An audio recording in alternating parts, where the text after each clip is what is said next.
Okay, I know we're starting off the games a little bit weird this time, but I wanted to point out that in the middle of the games you are about to see, I ended up tweaking the deck a bit because I was unhappy with a couple of things. Namely, I ended up taking out the plea for help. I saw it a bunch of times and was unhappy every time. And we bumped Welcome Home to 3. I put Vengeful Witch down to 2. I took out the nibs to put in 2 more Veilers, because the sticking point is very clearly Power Patron. If we only have one tuner and they hit the one tuner in any way, shape, or form, our combo just stops, so having the extra normal summonable tuners is not a bad idea. But that's about it, so let's go ahead and get started into the games with our updated deck list. Alright, Elven Roses game 1, we are up against zombies, and a couple notes as we get started here. We're going first, so we're just gonna combo off. Um, so, disclaimer that Omega wouldn't let me play games with this deck until literally yesterday as of posting this, and I worked on the day that it would finally let me do games. So I couldn't really get a bunch of good games ahead of time, which means these are going to be like fine at best. The other thing is that, as you can see, we are trying to lock the opponent out of the game, and while every single one of these games, the opponent tributed 2 monsters to get something on board, the fact that we can reestablish the lock means that these were pretty much non-games for the most part. Either we did the thing, and they were unable to play, or we couldn't manage to do the thing, and we lost. There you see that Artinia hits a Dark Ruler, which makes their life a lot more difficult here. They 2 tribute for Baylor Drock. They trigger the Ghost Fusion stuff to try and banish one of our cards. We reestablish the lock. The interesting thing here is that Strelitzia, when you bring something back, it reduces all monsters on the field by 3, including the opponent's Baylor Drock, and that puts it low enough level to bounce off of Lucina, because it can only bounce a level 6 or lower monster. Just a cool little bit of synergy there, and they go to draw phase. We search a monster because we are about to wipe the entire board, so we want to have as much follow-up as possible. And hey, look, our plants didn't get destroyed, and we can summon out Tinian, we can bring back a tuner, so we can go to Perialis to bring back another card. Unfortunately, Perialis brings back in defense position, but that gives us something to tribute for Lucina, and we have well over 8,000. This is how we close out games, is we establish dominance. If the opponent had any hand traps, they would have used it to try and stop us in the first place. And because they don't have more than maybe one hand trap, we can pop the entire board, keep some resources of our own, and just go in. That's kind of how we close out the game. It's kind of an interesting way. It leaves us a little bit vulnerable, but mostly only if someone's playing a Battle Fader, and who the heck plays those? Game 2, this is going to be the continuation of our zombies match, and we are going second. I wanted to get at least one where we're going second for you. And they do this cool combo where they normal summon Volcarion and use that to get a Foolish out of their hand, and then they can summon back the Volcarion because they still have a zombie.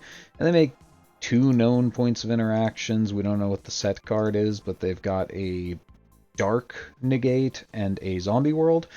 And I'm really, really afraid here because we have Power Patron in hand, and we need to normal summon the Power Patron.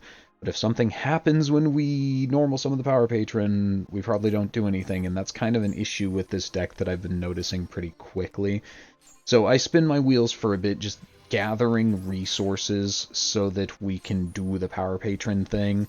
Thankfully, they don't have anything, so we normal summon it and make Black Rose Dragon pop their board and then just go for full combo, and they scoop it up because we didn't use a Dark Monster to negate, and Zombie World doesn't stop us from blowing up the board, so very quick one, but it highlights our weakness, but also our ability to just pop the board very early in our combo, going second depending on what interaction the opponent has.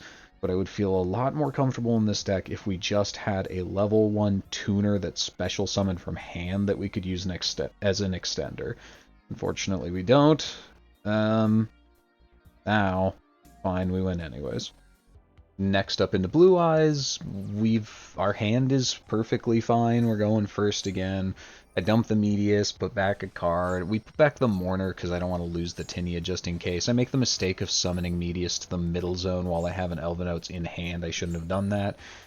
But they don't seem like they have anything anyways, so we just go through the thing. You see here that we have a plea for help again. I've drew that card way too many times, and I was never once happy to see it, which is why we ended up taking it out after this match. I don't know. I don't think I'd recommend playing it. It's kind of interesting, but it doesn't do anything for your actual game plan outside of making your stuff untargetable. And in this deck in particular, because we're using stuff like Black Rose Dragon, indestructible, I would say, is more important than intargetable. Same board, normal stuff. We banish a Dracolithia Kunzite in draw phase. Don't know why they're playing that, but okay. They pitch Maiden, they tribute summon Blue Eyes White Dragon, just like Kazaki Takahashi intended. Set the Majesty with Eyes of Blue, we bounce it again. That's that combo from last game coming in. We go to reestablish the lock, they try to use Roar. We swap stuff out just to get as many resources as possible, because we're going to do the same thing again. I summon the Black Rose Dragon to the middle zone because that means it's indestructible. I'm not sure that was correct because I'm not sure how much follow-up we have here. Yeah, I think we still could have gotten to the 8,000 needed to kill them, but I don't think putting Black Rose in the middle is correct. I think we just want to lose it because we can always bring it back off of Garden Rose Mate anyway, so it doesn't matter that much. Hey look, it's a Balatro-ass hand. We have 3 Mediuses, but Thea Realize doesn't take our normal summon, so that's the more important one to use here.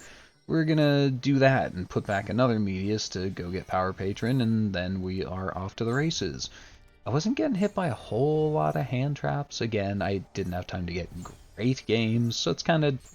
the whole video is just a display of what the deck can do, fortunately, as much as I prefer it not to be. But it is what it is, and you can see that we're pretty consistent at doing the thing. Again, our primary... this was after I had changed the deck around a bit. Our primary weakness is just getting hit on the tuner. We have such a strong choke point in a meta where basically no one does. Makes us a little bit weaker, and maybe this would be better with a bigger package of some other deck that could do its own thing if the Elfnotes stuff is interrupted.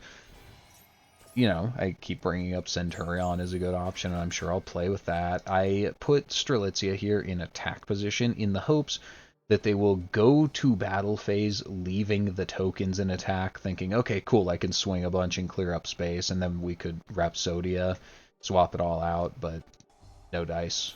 They just don't fall for that. That's fine. We'll just do the thing again, wipe the board, and kill them again, because that's how this deck closes out games. Strelitzia being in the middle monster zone is a little annoying, but we go into the Crystal Wing Synchro Dragon here, which gives us insurance against something like a Nib or a Battle Fader while we're trying to establish lethal. That's one of the reasons I have it in the deck, because just the Strelitzia or any of our other 7s plus our tuner turns into it, which can then protect us as we go for lethal, which is pretty neat. Yeah, so a little bit of an update on the deck. I don't like the other continuous spell. I just think you play the good one at 3. And Valor seems pretty good because you can normal summon it and use it as a tuner. But that's going to do it for this one, guys. I hope you like the deck, and you should hopefully know how to do the combo after watching this at least. And I hope to see you next time. Bye-bye.